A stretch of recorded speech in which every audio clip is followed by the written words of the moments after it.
Yo, what's up, guys? It's your boy Kool-Aid Man 100X. Make sure you get yourself a Tay Rick t-shirt and get the fofo on your back.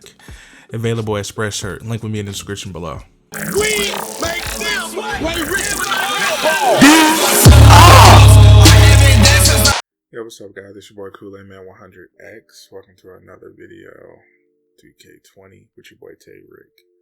What we're going to be doing today, we're going to be breaking down how to shoot in the corner. Now, I recommend you put your controls on default. I will be going over in a future video about the controls in NBA 2K20, the best controls that you can use. That'll be coming soon. But for now, make sure your controls are on default, because we're going to be practicing shooting in the corner with the right stick and also the square button, because I want you to mostly practice on in the corner going left and right with the right stick. Usually that's where the green windows are, depending on what direction you're going, left or right. I wouldn't recommend going up and down, but it will be an easier try for you to do. It's very simple for you to do, to try it out. Definitely cool. We're definitely going to deep dive into this and practice. And I got some for my Xbox guys too as well. Definitely you can be able to get the rhythm down and the control. So, just telling you what the video is about. Now, we're going to get into the meat and the discussion about it. Now, the reason why I say a lot of people that shoot in the corner do not take the precaution of shooting in the corner. I'm still learning the way of trying to be more positive and confident about shooting in the corner, but I actually know when I have the right open space and my feet are set. I just don't want to jump open the shot. That's why a couple of people in my squad be like, oh, you should have shot that. But if I would have shot and I would have got the full green release that I really wanted and the full release that I wanted. Because you got to think about it. When you're in the corner, you really can't see your body from its back, so you won't get the full detail of how I broke it down in the other video. Now you're just going to be able to look at your wrists, your elbow, your knees, your feet, basically. So when in the corner, you mostly want to focus on your release, which would be your wrists, your elbow, and your shoulders. That's what you really want to focus on when you're in the corner. And once you get the rhythm down of that, where the body is to the side, you'll be able to shoot to the other side the same way, because you still got the same image. That's only if you're playing in 2K view. So I know other people that play in different views had different looks at it, but this is only for people that play in 2K view like I do as well. So I think this would be easier for people. So when you're in that face view from the side, you can use the analog stick, which would be better for you to shoot in that direction. You can shoot either left or right. When you're on that different side of the corner of the court, it'll be easier for you to use. So let's dive in. I hope you enjoyed this video. We're going to dive in, and also make sure you go to my Patreon if you want to go more into deep dives and make personal build videos for you and tips. So I hope you enjoy. Check out my Patreon. Link will be in the description below. Should have an ad popping around here somewhere. So much stuff. But, alright, let's get deep dive in. Let's go to the gym.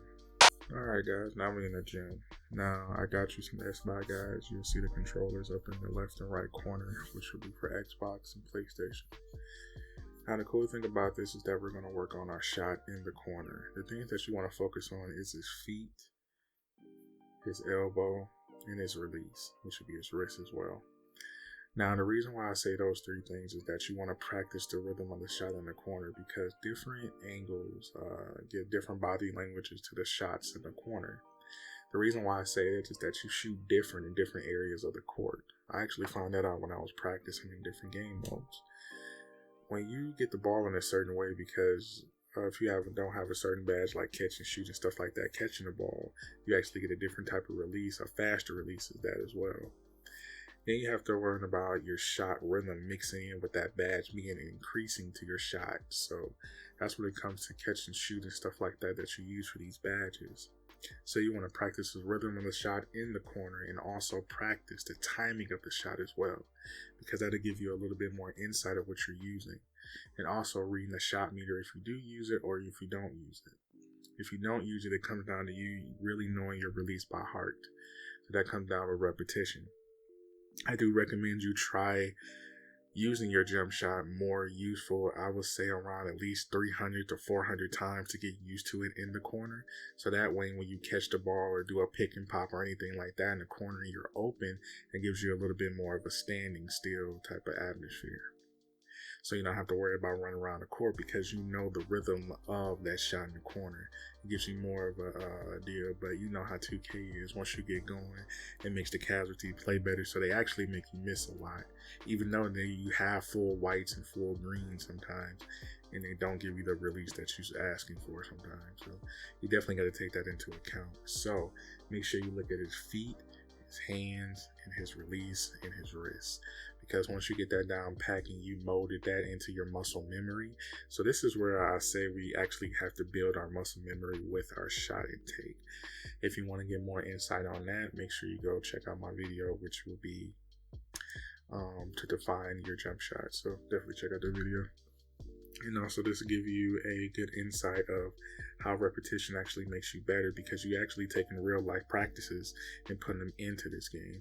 And I actually seen corner drills on stuff like they used to do this, because when shooters actually shoot, they shoot off different angles within the corner, like fading away, post moves, stuff like that you can add to it. That's why I recommend using a shot machine, because the shot machine give you a little bit insight of how players actually practice in real life with these things. Instead of going to running the ball, you can have the ball being passed to you. You can see different gestures that your my player does, where you already know the rhythm of the shot, because it definitely don't give you your full shot sometimes, because you'd be covered and stuff like that and smothered, but you'll actually know how to get out of the jump shot to actually either drive to the rim or either do a step back or a quick hesitation to pull off the shot in the corner or the wing. But we're going to go into more detail about that on the other side of the 3-point line.